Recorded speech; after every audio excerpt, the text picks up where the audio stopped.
In this video, we will study about the process of parturition as well as the process of lactation.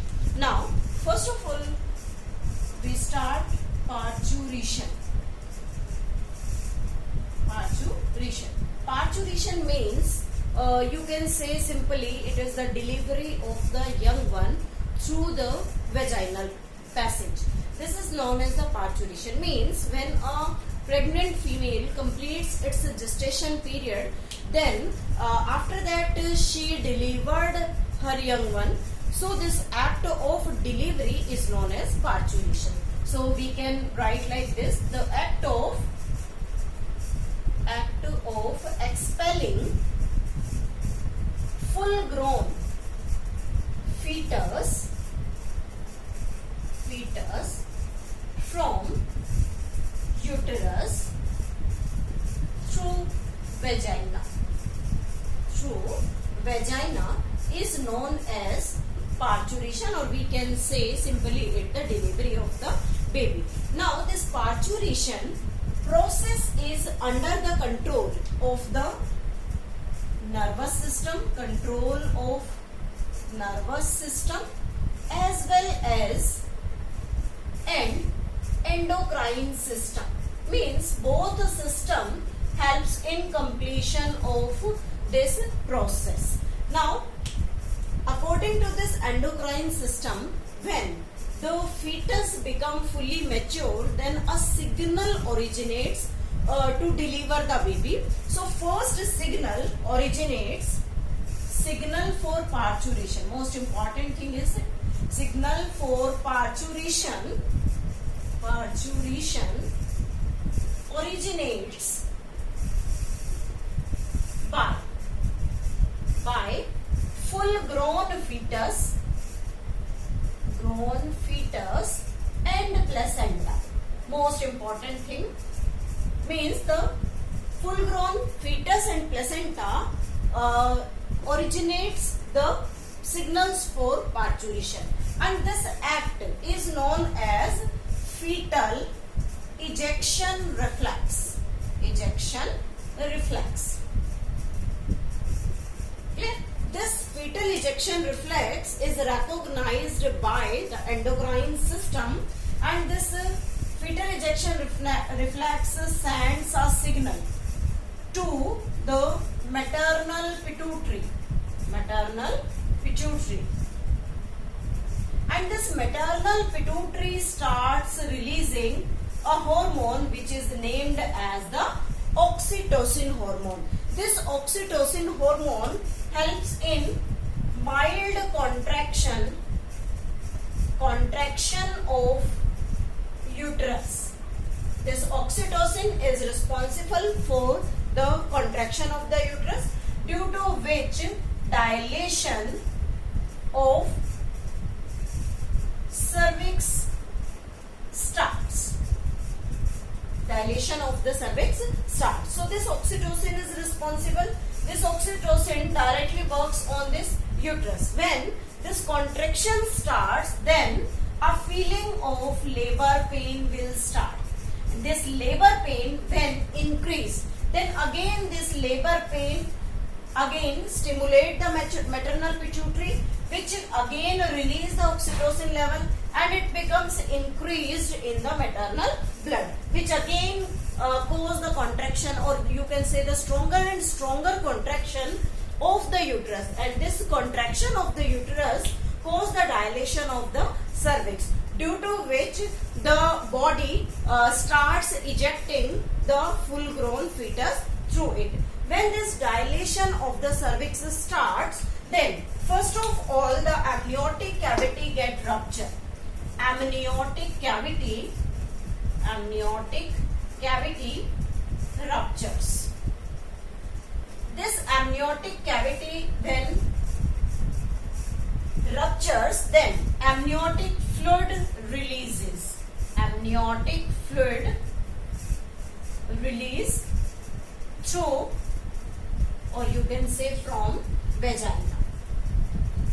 Amniotic cavity, the part of the placenta which make the safe area for the fetus, and this amniotic cavity first of all rupture, and the amniotic fluid, or you can say the watery liquid, releases from the vagina. Then first sign, onset of labor, when the labor pain starts, onset of labor pain is there. Then this onset of labor pain, first of all showing opening of cervix. This opening of cervix starts, and through which this amniotic fluid can be released through it. Now after some time, then the full grown fetus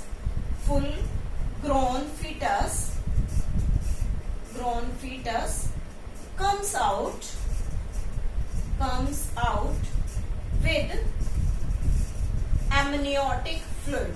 With this amniotic fluid, the full grown fetus comes out through the opened cervix with this slippery fluid from it. Now this oxytocin causing the maximum contraction in the uterus, and with this oxytocin there is another hormone sorry, that is named as relaxin. Most important thing, relaxin hormone released from ovary as well as through the placenta, and this relaxin cause softening of pubic symphysis. This pubic symphysis, when becomes softened, then it provides a special area, or you can say the space for the contraction of this uterus, or you can say for the dilation of the cervix through it, so that the full grown fetus can come easily through this dilated cervix. Now these two events taking place. After that, a one stage which is named as afterbirth, means when the full grown fetus is delivered, after that it takes about 5 minutes to make a stronger contraction again, of uterus, and this stronger contraction of uterus causing the ejection of placenta through it. When this ejection of placenta occurs, then it is known as afterbirth. So with this mechanism, the parturition becomes completed. Next is the lactation. Lactation means the production of milk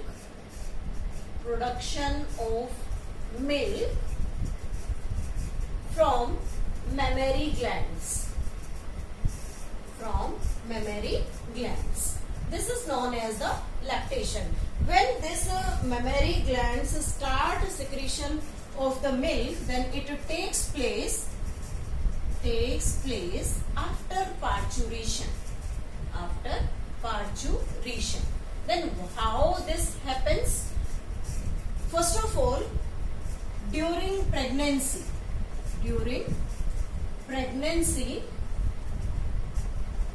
progesterone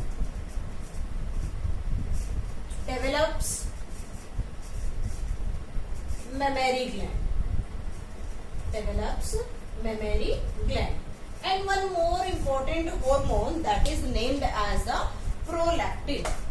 This prolactin hormone released from the maternal pituitary. This hormone again released from the maternal pituitary and helps in the development of the mammary gland. As well as helps in the milk production. After that, when the parturition takes place, means after parturition,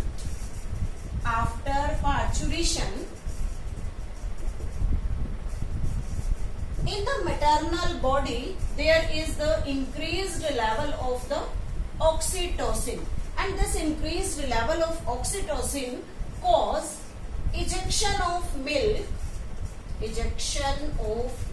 milk from mammary gland. Means when mother feeds her young one. Then when the baby suck the breast, then the ejection of milk occur by this oxytocin hormone. Now, one more important thing during the lactation means when mother feed her baby, then a first milk, that is known as colostrum. This colostrum releases after parturition for 1 to 3 days. This colostrum is a yellowish milk released from mammary gland, and it releases up to 1 to 2 or 3 days after parturition.